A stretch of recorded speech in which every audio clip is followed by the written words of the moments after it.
जो आप सब लोग कैसे हो? सभी अच्छे से हो ना? हम लोग क्या कर रहे थे? हम लोग अपना रिवीजन शुरू कर चुके हैं, है ना? अपना रिवीजन शुरू कर चुके हैं, जिसमें से हम लोगों ने पिछले कक्षा में कौन सा पार्ट हमने डिस्कस किया था, कौन सा इकाई के बारे में हमने चर्चा किया था। हमने आपसे पिछले कक्षा में जल, है ना, जल के बारे में हमने चर्चा किया और वायु के बारे में भी थोड़ी सी चर्चा किया। इकाई 15 वायु के बारे में भी क्या किया, थोड़ी सी चर्चा किया और उससे थोड़े प्रश्न भी पूछे।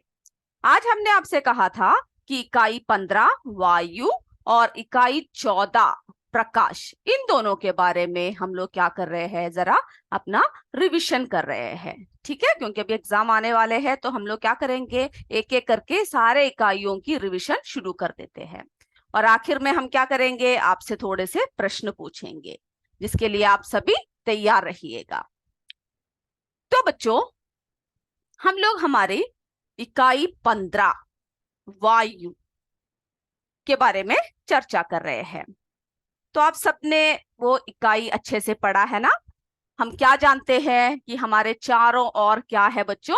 चारों ओर जो है वायु पाई जाती है। चारों ओर क्या पाई जाती है? वायु पाई जाती है। वायु कैसा होता है? आपने क्या पढ़ा, कैसा होता है? वायु रंगहीन होता है, गंधहीन होता है, स्वादहीन होता है ना? जिसको हम लोग क्या नहीं कर सकते, वायु को हम लोग नहीं देख सकते। आप देख सकते हो क्या? आप देखते हो पत्ते हिलते हैं, सब देखते हो, लेकिन हम वायु को नहीं देख सकते हैं। हम महसूस करते हैं, है ना, कि वायु है। फिर हमने क्या देखा, वायु में क्या होता है? वायु में भार होता है ना? जैसे कोई चीज को आप वायु से भर दो तो क्या होगा? वायु में भार होगा, वो आपको भारी लगेगा। उसके बाद फिर क्या देखा, वायु क्या घेरती है? स्थान घेरती है। ठीक है, वायु क्या घेरती है? स्थान घेरती है। और वायु जो है बच्चों, वायु दबाव डालती है, किसी भी चीज पर प्रेशर डालती है। ठीक है, वायु क्या डालती है? दबाव डालती है। फिर हमने क्या पढ़ा कि वायु जो है विभिन्न गैसों का एक मिश्रण है ना? विभिन्न गैसों का क्या है? मिश्रण है। और जो है उसमें वायु में क्या क्या होता है? वायु में जल वाष्प होता है ना? वायु में क्या होता है? जल वाष्प होता है। जल वाष्प, तो अभी आप क्या कीजिए, लिखने की जरूरत नहीं है, समझ लीजिए। ठीक है, क्योंकि जो जो बातें हम आपको बता रहे हैं उसको आप क्या कीजिए, एक बार समझना काफी है, ताकि जब आपको एग्जाम में जब आप लिखोगे तो आप क्या करोगे, अच्छे से लिख पाओ। तो वायु में हमने क्या देखा कि जल वाष्प होता है और उसमें क्या होता है? धूल के कण। ठीक है, धूल के कण, धूल के कणों का क्या है? वायु मिश्रण है। तो अगर आपसे कोई वायु के बारे में लिखने को बोले तो आप इन सारे पॉइंट्स को क्या कर सकते हो, आप इसमें ऐड कर सकते हो। और वायु हमारे किस लिए आवश्यकता होती है, वायु की क्यों जरूरत होती है? क्योंकि वायु में जो है ऑक्सीजन होता है। क्या होता है? ऑक्सीजन, है ना? वायु में क्या होता है? ऑक्सीजन होता है, जो हमारे लिए क्यों जरूरी होता है? जो हमारे श्वसन के लिए, है ना, हमें श्वास लेने के लिए। तो हमारे जो श्वसन तथा दहन के लिए, यानी जो जो हम डाइजेस्ट करते हैं सब, है ना, हम लोग जो है दहन के लिए और श्वसन के लिए क्या है, वायु आवश्यक होती है। फिर क्या देखा हमने कि वायु, वायु जो है फिर किस किस के लिए, जैसे कि हमने परीक्षण भी किया था, है ना? वायु जो ऑक्सीजन क्या करता है, किसी भी चीज को जलने में सहायक होता है। जैसे कि आपने अपने किताब में एक चित्र देखा था, एक इसमें हमने क्या किया, मोमबत्ती रखा, है ना, एक बॉक्स में हमने क्या किया, मोमबत्ती रखा और उसको खुला रखकर क्या कर दिया, उसको जो है जलाने से वो जलता रहेगा। फिर हमने क्या किया, बहुत सारे आपके परीक्षण में क्या है, कितने बॉक्स दे रखे हैं, 1 2, जो है हम जो जो बॉक्स लेंगे उससे बड़ा बड़ा लेंगे, इससे बड़ा, फिर ये जो है इससे भी बड़ा डब्बा, ये जो है सबसे आखिर में सबसे बड़ा डब्बा। उन सब में क्या करेंगे, एक जलती हुई मोमबत्ती को रखकर हम लोग क्या करेंगे, उसको बंद कर देंगे। तो आप देखोगे कि सबसे छोटे जो डब्बे में जो हमने मोमबत्ती रखा वो सबसे पहले बुझ जाता है, उसके बाद फिर ये बुझता है, उसके बाद उससे बड़े वाला और सबसे बड़े वाला जो है वो आखिर में बुझता है। उसका क्या कारण है, क्योंकि जो है वायु, क्योंकि इसमें जो है ज्यादा वायु घेर रही है इस बॉक्स में, है ना। इस जो हमने जो डब्बा रखा उसमें जो है ज्यादा क्या घेर रहा है, वायु। तो वायु जो है जलने में भी सहायक होती है, यानी ऑक्सीजन। तब क्या हुआ उसमें, ऑक्सीजन। तो ऑक्सीजन क्या है, किसी भी चीज को जलने में भी क्या है, सहायता करता है। फिर वायु की उपयोगिता के बारे में देखा कि वायु जो है, जैसे कि आपको पता है ना, आपकी साइकिल में और स्कूटर में, ट्रक में आदि टायरों में, यानी टायरों में क्या भरते हैं, जो टायर होते हैं ना बच्चों, टायरों में हवा होती है ना, हवा, या हम बोलते हैं वायु, हवा या वायु भरी जाती है।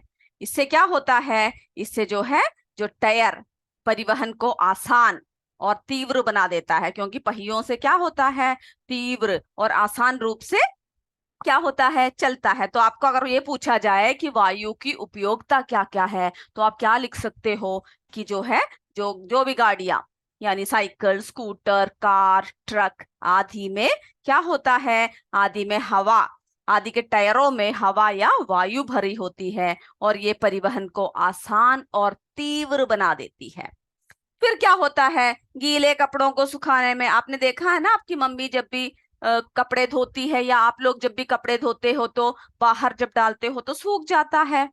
किसकी सहायता से सूखती है वो, वायु की सहायता से। आप बोलते हो धूप है, अगर धूप ना भी हो तभी भी क्या है, वायु में जो है क्या करने की क्या करता है, गीले कपड़ों को यानी गीली सामानों को सुखाने में, ठीक है, सुखाने में सहायक होता है, यानी कोई भी चीज को सुखाने में वायु सहायक होता है। फिर जो है उड़ने में, है ना, किसी भी चीज को जो है उड़, जैसे कि आपको पता है नौका है या पैराशूट है, पतंग है, जब आप पतंग लेकर बाहर चलते हो तो क्या सहायता करता है उसको उड़ने में, वायु। तो वायु जो है उड़ने में भी सहायक होता है ना। उसके बाद जो है जल चक्र में भी वायु महत्वपूर्ण भूमिका निभाती है, ठीक है, जल चक्र में भी। इस तरह से आप बहुत सारे पॉइंट्स आपके किताब में दे रखा है, अभी हम सभी को एक्सप्लेन करने का हमारे पास समय नहीं है, क्योंकि प्रश्न उत्तर भी देखना है हमें। तो वायु जो है जल चक्र को भी क्या करती है, जल जल चक्र में भी वायु महत्वपूर्ण भूमिका निभाती है। फिर आपको पता है पवन चक्की को चलाने में, है ना, इन सब में क्या है, वायु जो है हमारी मदद करती है, ठीक है। फिर अगला हमने क्या देखा, ओजोन परत। एक एक बातों को आप ध्यान से सुनिएगा और किताब को अच्छे से पढ़िएगा, ठीक है, तो आप कोई भी प्रश्नों का उत्तर आसानी से आप आराम से दे पाओगे। ओजोन परत, आपने ओजोन परत के बारे में पढ़ा है ना, जो है हमारे चारों ओर क्या है, वातावरण में अति सूक्ष्म मात्रा में कौन सी गैस पाई जाती है, ओजोन गैस पाई जाती है, ठीक है। और ये जो है ओजोन, ये पृथ्वी से, पृथ्वी की जो सतह होती है ना बच्चों, उससे 25 किलोमीटर ऊपर, है ना, 25 किलोमीटर यानी 25 किलोमीटर क्या है, ऊपर के वायुमंडल में क्या होता है, ओजोन की जो मात्रा होती है ना वो अधिक मात्रा में उपस्थित होती है। और ये क्या करती है, ये एक आवरण जैसे बनाती है, क्या बनाती है, यानी एक प्रोटेक्शन, है ना, एक छाता की, छतरी की तरह, जैसे छतरी आपको धूप से सहायता करती है, बारिश से बचाती है, उसी तरह जो है ये क्या करता है, एक आवरण हमारे चारों तरफ बनाती है। और ये क्या करता है, ओजोन गैस जो है सूर्य के प्रकाश में जो उपस्थित, सूर्य के प्रकाश में उपस्थित जो है हानिकारक, यानी अल्ट्रावायलेट रेस जो होते हैं ना बच्चों, पैराबैंगनी। तो आपको ये सारे टर्म्स क्या करना है, ये सारे वर्ड्स को याद रखना है। जो पराबैंगनी किरणें है, जो किरणों को क्या कर देती है, ये अवशोषित कर लेती है, यानी अपने अंदर खींच लेती है। ठीक है, और इस प्रकार से जो है ये पराबैंगनी किरणों को पृथ्वी पर आने से रोकती है। ठीक है, पृथ्वी की सतह पर आने से रोकती है। और ये जो पराबैंगनी जो किरणें होती है, अल्ट्रावायलेट्स जो रेस होती है ना बच्चों, वो पृथ्वी के सभी जीवधारियों के लिए अत्यंत हानिकारक होता है।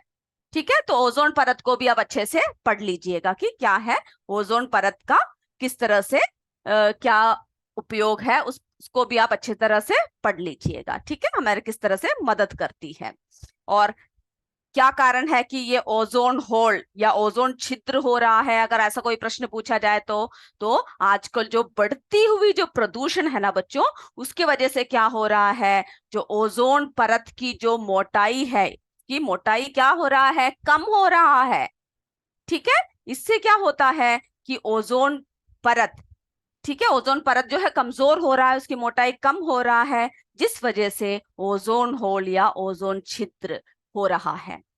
ठीक है, जो बहुत ही हानिकारक है। और ये किसकी वजह से हो रहा है, जो पृथ्वी पर जो हम लोग जो पूरे विनाश फैला रहे हैं, है ना, उस छिद्र का कारण क्या है, पृथ्वी पे रहने वाले जीवों और पेड़ पौधे क्या कर रहे हैं, हम सबके लिए इसमें संकट उत्पन्न हो रहा है। और उसका कारण जो है, मुख्य कारण रेफ्रिजरेटर एवं एयर कंडीशनर से, जो हम लोग हर घरों में रेफ्रिजरेटर यानी फ्रिज यूज करते हो ना बच्चों, और जो है हम लोग एयर कंडीशनर जो एसी लगाते हैं, उन सब में से जो आने वाली जो क्लोरोफ्लोरोकार्बन, नाम को भी याद रखिएगा अगर आपसे कोई पूछा जाए कि इसका कारण क्या है, क्लोरोफ्लोरोकार्बन।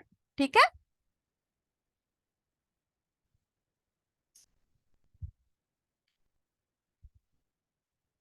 कार्बन, तो ये क्या कर रहा है, यानी इसको हम लोग CFC भी बोलते हैं।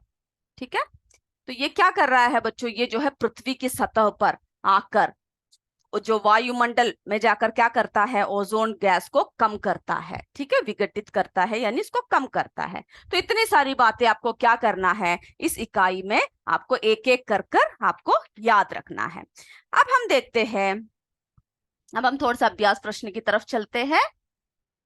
ठीक है, आप सभी उस इकाई को जरा पढ़ना काफी है, पढ़ने से ही आप क्या कर पाओगे, सारे जवाबों को आसानी से आप अपनी स्वयं अपने ही लैंग्वेज में, अपनी ही भाषा में आप आसानी से लिख पाओगे। और कोई भी प्रश्न को छोड़ना नहीं है, आपको जितना आता है, जो आपने पढ़ा है, उसके हिसाब से क्या करना है, आपको परीक्षा में लिखना है। क्योंकि अगर आप कुछ लिखोगे ही नहीं तो अध्यापक आपको क्या कोई भी मार्क दे सकता है, नहीं दे सकता है ना। तो जो भी प्रश्न आपके सामने आए उसको क्या कीजिएगा, पढ़िएगा, समझिएगा, और प्रश्न अगर समझ में ना आए तो एक और बार पूछिएगा। और उसके बाद फिर क्या कीजिएगा, जो भी आपने उसके बारे में आपको याद है वो जरूर आप लिख कर आइएगा। ठीक है, कोई भी प्रश्न को आपको क्या करना है, बिना उत्तर के छोड़ना नहीं है। चलिए, तो हम लोग क्या देखते हैं, जो आपके इसमें जरा रिक्त स्थान जरा देखते हैं, सभी अपना पेज नंबर 144 निकाल दीजिए। ठीक है, जरा एक्सरसाइज देखते हैं, उसमें से जो सही उत्तर चुनकर जो लिखना है वो हम आपसे पिछले कक्षा में पूछ चुके हैं ना। तो अब अगला देखते हैं, क्या है, वायु। पहला आप बोलिए, वायु डैश घेरती है और उसमें डैश होता है। तो वायु क्या घेरती है बच्चों, बोलो, वहीं पर बैठ के बोलिए, मैं सुन रही हूँ बिना ऑन किए। स्थान घेरती है, क्या घेरती है बच्चों, वायु स्थान घेरती है। और उसमें क्या होता है, बोलो, वायु में क्या होता है, बिल्कुल सही, वायु में भार होता है। ठीक है, फिर जो है अगला देखिए, रिक्त स्थान जो पूर्ति करना है, वायु में डैश भाग ऑक्सीजन होता है, कितना प्रतिशत, कितना भाग ऑक्सीजन है। तो क्या उत्तर लिखोगे आप उसका, 21 यानी 21%। ठीक है, ऑक्सीजन होता है। वायुमंडल में अगला प्रश्न देखिए, वायुमंडल में डैश की परत सूर्य की हानिकारक किरणों को पृथ्वी पर आने से रोकती है। अभी अभी हमने आपको बताया था, बोलो कौन सी परत रोकती है सूर्य की हानिकारक यानी पराबैंगनी किरणों को धरती पे आने से कौन रोकता है? बोलिए। ओजोन, बिल्कुल सही बोल रहे हो। या भी से आप क्या कीजिएगा, याद भी साथ साथ करते हुए जाइएगा। अगला कौन सा है? अगला है जो जीवित प्राणी।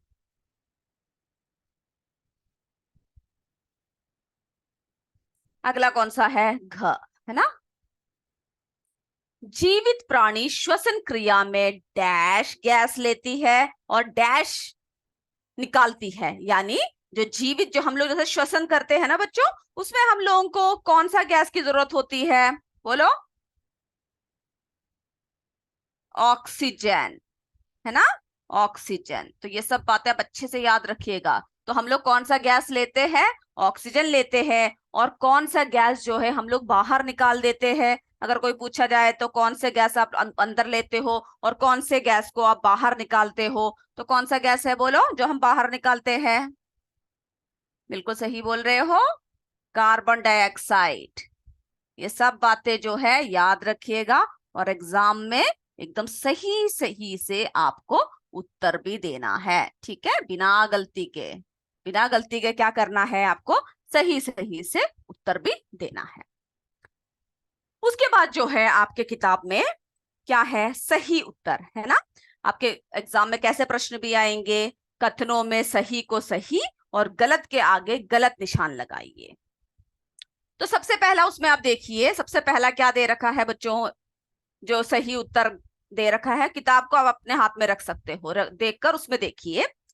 पृथ्वी को घेरने वाली, सॉरी, हाँ, पृथ्वी को घेरने वाली वायु की परत वायुमंडल कहलाती है। सही है क्या?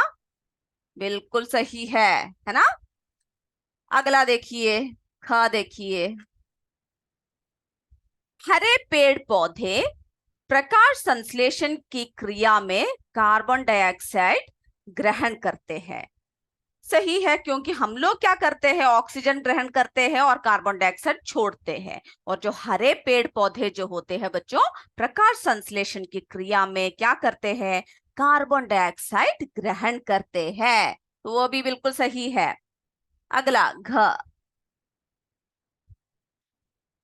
पर्वतरोही ऑक्सीजन, जो पर्वतों पर जो चढ़ते हैं ना, ऊंचाइयों पर जो चढ़ते हैं, पर्वतरोही ऑक्सीजन की कमी को पूरा करने के लिए सिलेंडर लेकर चलते हैं। सही है क्या?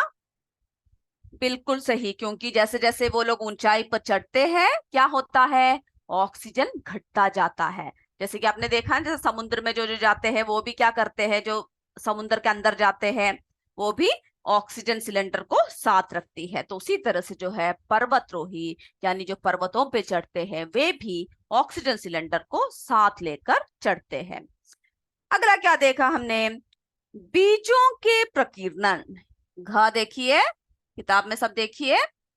बीजों के प्रकीर्णन क्रिया में वायु का कोई उपयोग नहीं होता। यानी जो बीजों से जो छोटे छोटे पौधे सब निकलते हैं ना, जब बीज इधर उधर जो फैलता है, उसमें वायु का कोई उपयोग नहीं होता। ऐसा है क्या? बिल्कुल गलत बोल रहे हैं, क्योंकि वायु का जो है बहुत बड़ा महत्वपूर्ण स्थान है। क्योंकि वायु द्वारा क्या होता है? बीज जो है इधर से उधर उड़ते हुए जाता है और दूसरी जगह पर जाकर पेड़ पौधे बन जाता है। तो वो क्या है, इसमें गलत बोल रखा है कि बीजों के प्रकीर्णन क्रिया में वायु का कोई उपयोग नहीं होता, वो गलत है। अब बच्चों प्रश्न उत्तर जरा देख लेते हैं जल्दी जल्दी। इतनी बातें क्लियर है ना? और उसको आप पढ़िएगा तभी अब अच्छे से क्लियर होगा। अब जो है सब जरा क्या कीजिएगा, अपने नोटबुक को निकालिए और जो आपने प्रश्न उत्तर लिखा हुआ है, ठीक है, उसको जरा देखते हैं।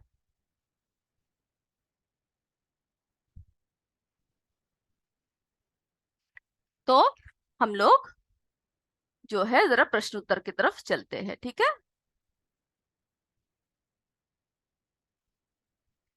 सभी जरा अपने नोटबुक को निकाल लीजिए। नोटबुक में हम लोग जरा देखते हैं कि कौन सा प्रश्न उत्तर दे रखा है, ठीक है।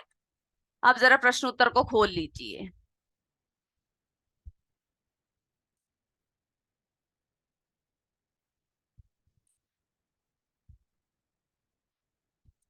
चलिए पहला प्रश्न देखिए कौन सा दे रखा है इसमें। वायु के गुण लिखिए। तो आपको क्या बोलना है कि वायु, वायु के गुण क्या क्या है ना? क्या देखना है आपको?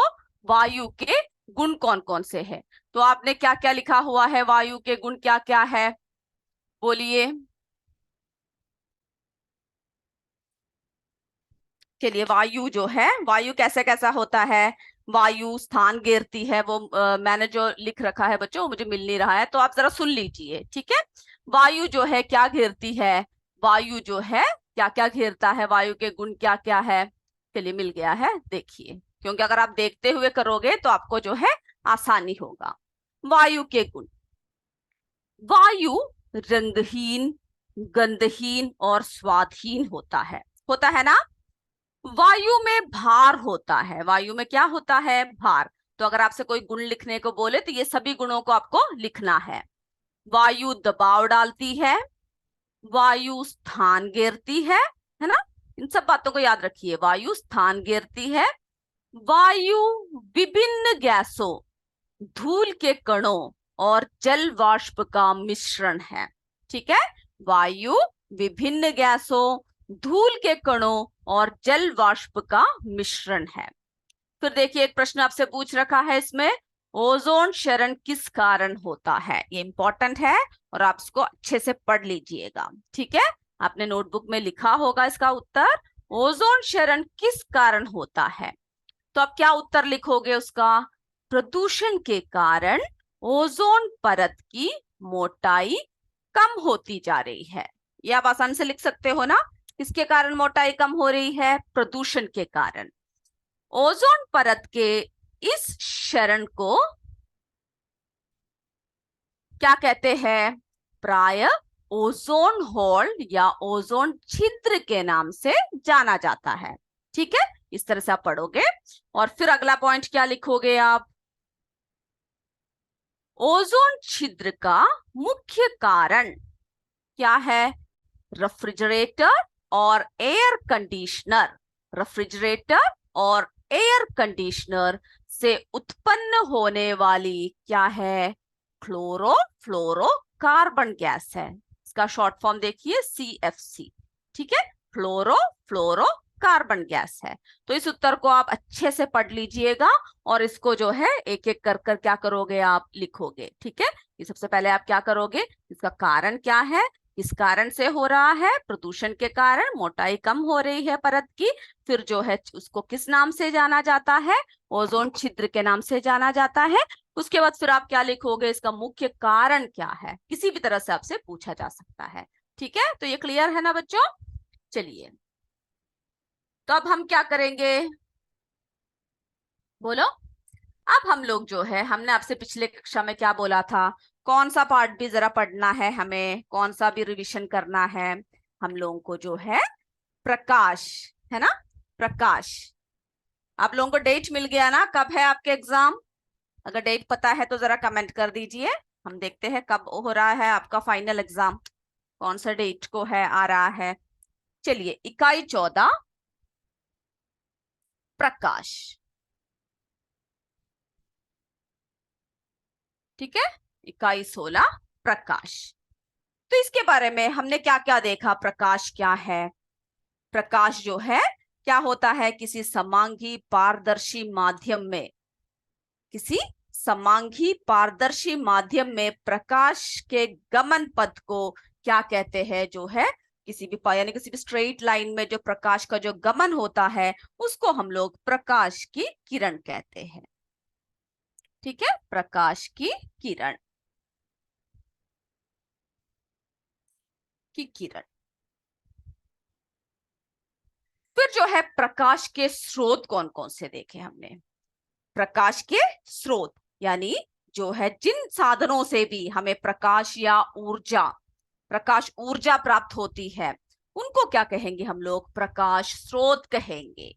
ठीक है, जिन भी साधनों से हमें क्या मिलता है, हमें प्रकाश ऊर्जा प्राप्त होती है, उसे हम क्या कहते हैं बच्चों? प्रकाश स्रोत कहते हैं। ठीक है, प्रकाश स्रोत कितने प्रकार के होते हैं? बोलो। 2 प्रकार के होते हैं। ठीक है, प्रकाश स्रोत जो है दो प्रकार के होते हैं। एक क्या होता है, पहला कौन सा है बोलिए, प्राकृतिक। ठीक है, पहला कौन सा है, प्राकृतिक। ये सब आपको पता होगा, प्राकृतिक प्रकाश स्रोत। और दूसरा जो है कृत्रिम प्रकाश स्रोत।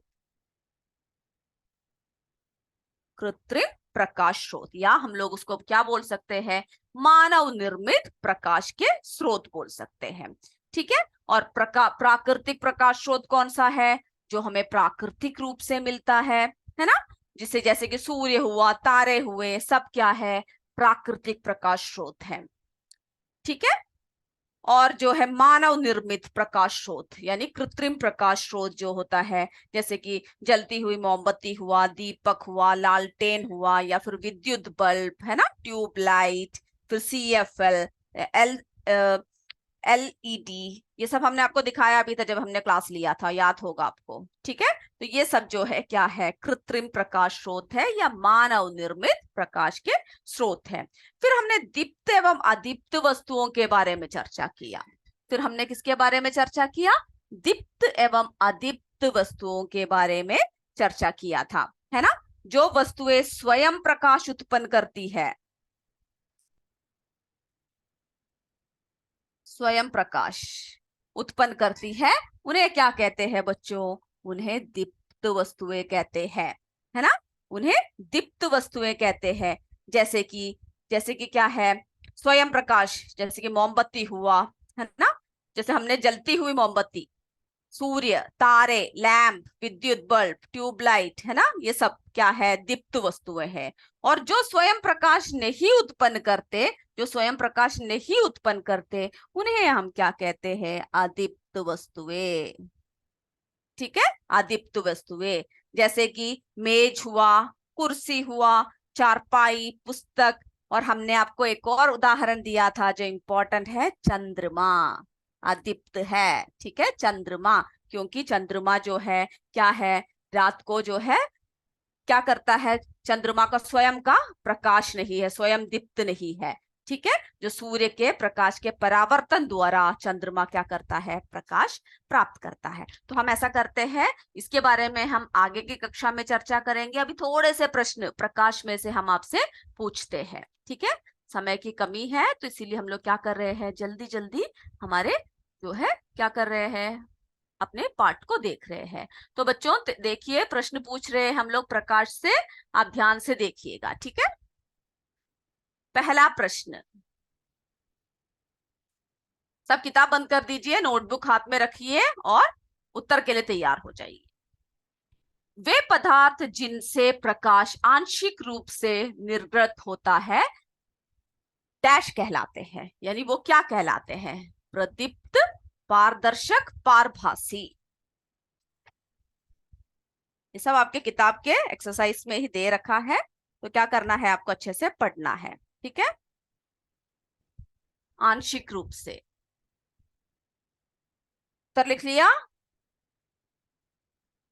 इसमें जो है 3 प्रश्न आपके किताब में से ही है, अगर आपको चाहिए तो किताब में से ही ये टिक कर सकते हैं। ठीक है, अगला प्रश्न देखिए, किस प्रकाश स्रोत से उपछाया नहीं बनती, किस प्रकाश स्रोत से उपछाया नहीं बनती, ए बिंदु प्रकाश स्रोत, बी सूर्य, सी सभी प्रकाश स्रोत,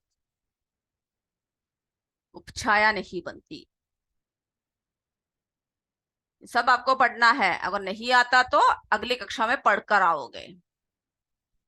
चलिए तीसरा प्रश्न देखें, ये किताब में दिया हुआ प्रश्न है। ठीक है, जब पृथ्वी की उपछाया से होकर चंद्रमा गुजरता है, सॉरी ये गुजरता है, ये गुरता लिखा हुआ है, इसमें स्पेलिंग मिस्टेक है, तो ये क्या है, जब पृथ्वी की उपछाया से होकर चंद्रमा गुजरता है तब होता है, क्या होता है तब, सूर्य ग्रहण, खंड चंद्र ग्रहण, खंड सूर्य ग्रहण।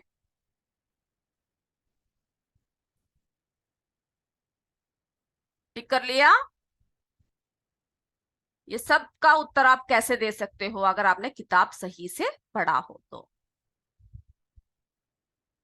अगला प्रश्न देखिए, ये आपके किताब में नहीं दिया हुआ है लेकिन हमने ये प्रश्न बना रखा है और आपको पता होना चाहिए। किसी समांगी पारदर्शी माध्यम से प्रकाश के गमन के पद को डैश कहते हैं। किसी समांगी पारदर्शी माध्यम से प्रकाश के गमन के पद को डैश कहते हैं।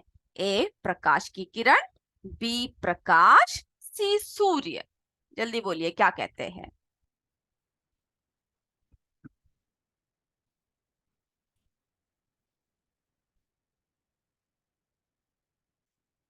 हो गया ना?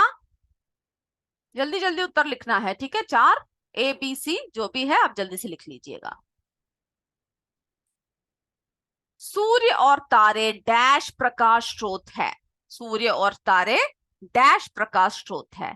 कृत्रिम स्रोत, प्राकृतिक स्रोत, इसमें से कोई भी नहीं। सूर्य और तारे। जिन्होंने पढ़ रखा है वो जल्दी जल्दी उत्तर लिखेंगे, मुझे पता है, क्योंकि हमने आपसे पिछले कक्षा में ही ये पढ़कर आने के लिए कहा था। इसमें से कौन सा कृत्रिम प्रकाश के स्रोत है? कृत्रिम प्रकाश के। सूरज, तारे, विद्युत बल्ब। सूरज, तारे, विद्युत बल्ब।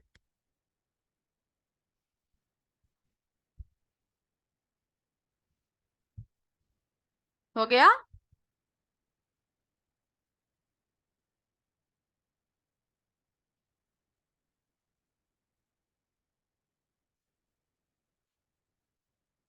सातवां देखिए बच्चों, वस्तुएं जो स्वयं प्रकाश उत्पन्न करती है। वस्तुएं जो स्वयं प्रकाश उत्पन्न करती है, कैसे वस्तुएं कहते हैं? आदीप्त वस्तुएं, आदित्य वस्तुएं, दीप्त वस्तुएं। जल्दी से लिखिए उत्तर।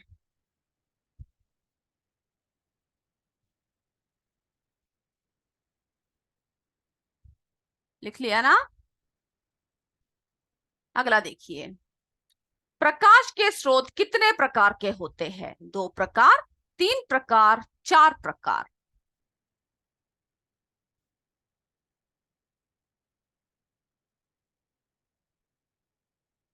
हो गया?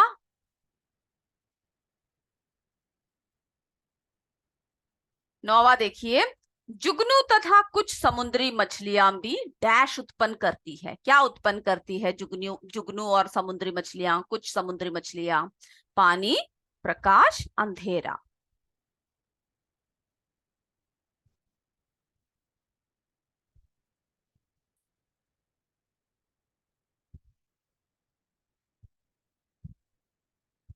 चलिए 10वां देखिए, सूर्य से पृथ्वी तक प्रकाश डैश सेकंड में पहुंचता है। ये इंपॉर्टेंट है, याद रखिएगा। कितने सेकंड में पहुंचता है? 200, 100, 500। जो भी ऑप्शन सही है आप क्या कीजिएगा? लिख लीजिएगा। ठीक है, अब समय हो रहा है हमारा उत्तर बोलने का, तो आप सभी तैयार हो जाइए उत्तर के लिए। Srinath ji please unmute them. Okay बच्चों, वे पदार्थ जिनसे प्रकाश आंशिक रूप से निर्गत होता है क्या कहलाते हैं? कैसे? प्रदीप्त, पारदर्शिक, पारभासी। बिल्कुल सही, किसी ने सही उत्तर दिया, पारभासी। हाँ पारभासी, बिल्कुल सही बोल रहे हो बच्चों। दूसरा देखिए, किस प्रकाश स्रोत से उपछाया नहीं बनती है? सूर्य। सूर्य। हाँ बिल्कुल सही बोला, बिंदु प्रकाश स्रोत। जिन्होंने सूर्य बोला है वो गलत है बच्चों, बिंदु प्रकाश स्रोत। तुम लोगों ने पढ़ नहीं रखा है ना, आप लोगों ने पढ़ा नहीं है। जिन्होंने गलत बोला है टेक्स्ट बुक को देखा नहीं है। तीसरा देखिए, जब पृथ्वी में उपछाया। कौन सा? बिल्कुल सही बोला बच्चों, खंड चंद्र ग्रहण। सही उत्तर, सही सही, बिल्कुल सही बोला। जिन्होंने पढ़ा है बिल्कुल सही उत्तर दे रहे हैं। किसी समांगी पारदर्शी माध्यम से प्रकाश के गमन पथ को क्या कहते हैं? बोलो। प्रकाश की किरणें। हाँ प्रकाश की किरण, बिल्कुल सही। सूर्य और तारे डैश प्रकाश के स्रोत है? बोलो। बी। हाँ बी, प्राकृतिक स्रोत। सही जवाब, सही जवाब, सही जवाब। इसमें से कौन सा कृत्रिम प्रकाश के स्रोत है?